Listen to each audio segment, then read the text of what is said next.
Most of us know that obesity is not just a cosmetic problem, it is a metabolic problem. So when we accumulate adipose tissue, it's not just under our skin, it actually accumulates on our organs and leads to all kinds of diseases in the long run.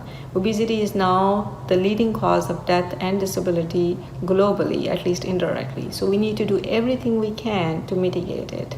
So if you're on your way to lose weight or manage your weight, here are a few things to keep in mind. The first and the foremost thing to keep in mind would be to be gracious to yourself and destigmatize it. Because being overweight is not just a matter of consuming too many calories or being lazy or making wrong choices. It's a much more complex phenomenon. So there are people who would say that a calorie is a calorie is a calorie, and it's all a matter of calories in versus calories out. And then there is another school of thought that would say the calories are not created equal, and whenever there are opposing points of views, then the truth usually lies somewhere in the middle. So it is actually true that the consumption of calories versus burning of these calories matters, but also the metabolism matters a lot. So we can pay attention to all those factors and see how we can achieve our goals. So if you are making plans, here are a few things to keep in mind. The first and the foremost thing to keep in mind would be the food intake or the calorie intake. So when we say that calories are created equal, it means that the calories outside of us or outside our bodies are created equal. So a banana is 100 calories for me, for you, for our neighbors, for our friends, and everybody. But how the banana is metabolized in our body is very different from me to you to everybody else. It really depends on what my metabolism is, what yours is, what our insulin resistance is, how efficiently we are burning it, what our mitochondrial function is, how well we are at the cellular level, and there are many different signals that affect the metabolism of this banana. So the consumption or the intake of these calories is going to be the same for everybody, but how well or efficient we are in terms of burning it or spending this energy is going to vary. So of course it means that we need to tackle the issue on both ends. So the first thing to do would be to make sure that we are not consuming too many calories and we are keeping it at least below what our requirement is. So how do we calculate that? Well, there are many apps available. There are all kinds of calculators and formulas available. I'll caution you against spending too much money on buying all kinds of apps and programs, because oftentimes these are very misleading. They tend to overestimate how much we need, and people end up spending not only the money but also eating a whole lot extra unnecessary calories, which do not allow them to achieve their goals. So make sure that you are reviewing the material or whatever the source you are using very carefully, and you are paying attention to your personal needs. The second thing would be once you've decided how many calories you need or how much you need to consume, you can either pick a diet or you can just eat healthy. So oftentimes people start thinking, okay, gee, I need to follow a diet and I don't know which one is going to work, so just if somebody can tell me which one will work, I'll follow it. But the best way it works is you just pick one that works for you, because everybody is different, and it doesn't necessarily have to be any one diet. There is no magic diet. You can actually just eat very healthy and not follow any diet, and you'll still reach your goals. As a matter of fact, I do not subscribe to any diet because I can speak to all different kinds of diets, but I don't subscribe to any diets because in my opinion diets are like dentures. They are not supposed to be there forever. They are not supposed to be long-term solutions. They are not sustainable. If we are following a very restrictive diet, then it means that we are depriving ourselves from some food, at least some foods, and many times lots of different good foods which provide us with really good nutrition.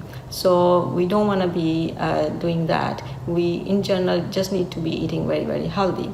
So you can pick a diet if it works for you, but you can also just eat very healthy as long as you are keeping the general principles in mind and you're keeping your caloric intake under that threshold that allows you to reach your goals.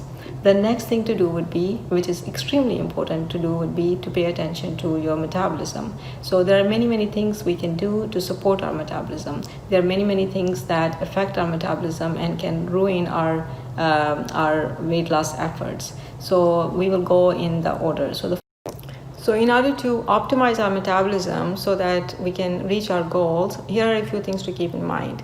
When it comes to metabolism, the key factor is really our insulin levels, because insulin is an anabolic hormone. It does not allow if too much insulin is circulating in our system, it will not allow the burning of fat or consumption of adipose tissue from the body. So we need to make sure that our levels are low or very appropriate, and more important than that, we need to make sure we do not develop any insulin resistance. A lot of people, although eat very healthy, but they somehow or the other develop insulin resistance, and as a result, they are just not able to lose weight. So how do we achieve that? There are a few things that we can keep in mind. The first thing would be the foods that we are eating. There are foods that will actually increase the insulin resistance, and these are usually refined carbohydrates, sugars, all kinds of processed foods that are going to increase our insulin resistance.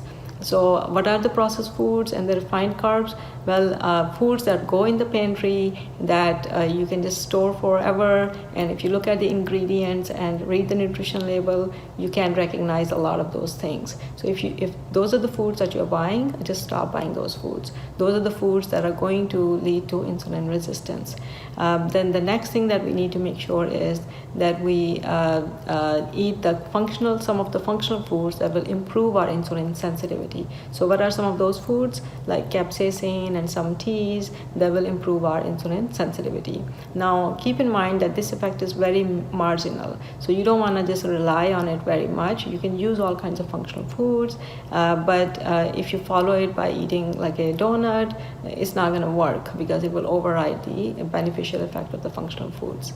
The next thing to do would be to look at how our hormone balance is. So there are all kinds of hormone dysfunctions or hormone imbalances that occur in the body that basically slow our metabolism, regardless of their effect on the insulin levels. So we need to make sure that we are not suffering from any hormone disorder. So if you have any signs or symptoms of like for example thyroid hormone dysfunction or estrogen, progesterone, testosterone, other hormone dysfunctions, then definitely bring it up and we can check those things. The next thing to do would be to look at the medications that we are taking. So there are all kinds of medicines that will just slow our metabolism. So we want to take a very good look at the list of medicines we are taking, how they are functioning in our body, and if they do have a side effect of weight gain or slow metabolism. So we don't want to be consuming those medicines, or at least we want to look at the alternate options. The next thing is some supplements that can be taken, but they are not always, again, that reliable, and they, of course, do not provide more than marginal benefit. So you don't want to rely on them too much.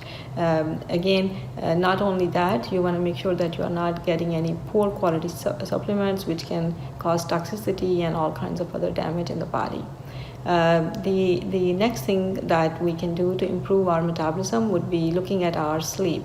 So our sleep hygiene, the quality and the quantity of sleep needs to be good, because if our sleep is not good, then again we will develop insulin resistance. So studies show that if we are sleeping very poor, our glucose intolerance will become abnormal, and then glucose tolerance will become abnormal, and then we will also end up with possibly developing pre-diabetes or even diabetes. So we need to make sure that we are sleeping well.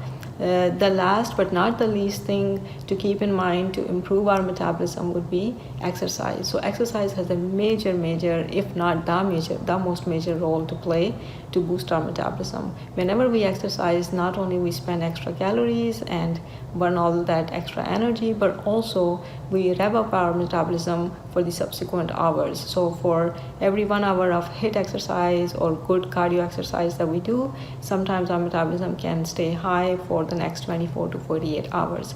So it's extremely important to get in shape, start exercising, and of course start burning those calories.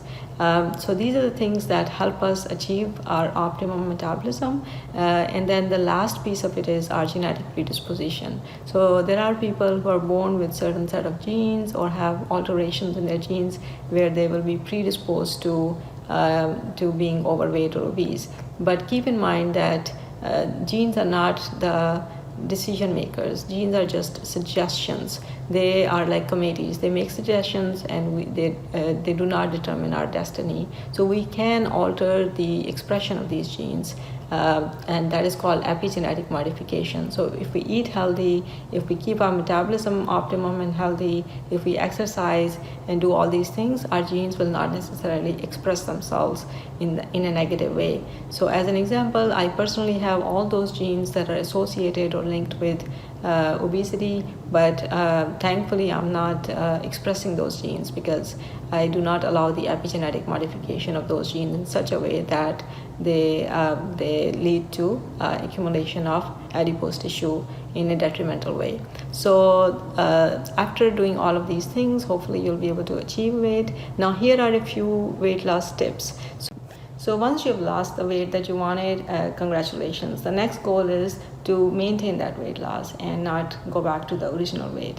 So the biggest challenge that people face is that once they lose weight, they stay there for a short time period, but then they gradually go back to the original weight. And the reason for that is, the number one reason for that is that once we lose significant amount of weight, for example 10% of body weight, then our energy need actually goes down. So you don't need the same amount of calories.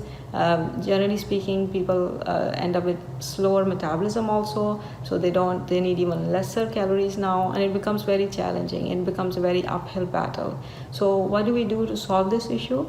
We can introduce healthy habits in our day-to-day routine. For example, if we are active, we make sure that we are exercising on a regular basis, and we're doing everything we can to rev up our metabolism, then this will not occur. Also, if we are mindful in terms of how we are eating and we are not overeating, we are introducing a few hours of fasting every day, then chances are that we will not gain those extra pounds again. The next thing that causes the destruction of our weight loss efforts is the fact that we started to follow a diet to lose the weight, which although temporarily helped us to lose weight, but now that we have quit that diet, we are going back to our original routine where we are eating all kinds of unhealthy, processed, sugary, refined carbs loaded foods. So you don't want to do that. Therefore, it is important to not necessarily always follow a strict and restrictive diet. It's important to introduce healthy lifestyle and incorporate those healthy habits which will be sustainable and will go the long run. The next thing that can destroy the weight loss efforts is the possibility that maybe a new metabolic problem has occurred, or maybe there is a metabolic dysfunction that has started to appear in the body which was not there before. So that possibility is still there. So if you are experiencing any symptoms or signs of any metabolic problem, for example insulin resistance or things that are causing hormone imbalance, then definitely we can look into those things and correct those abnormalities and bring your weight back to the healthy or optimum level. So with that, hopefully you'll be able to achieve your weight loss goals and stay healthy and enjoy your life.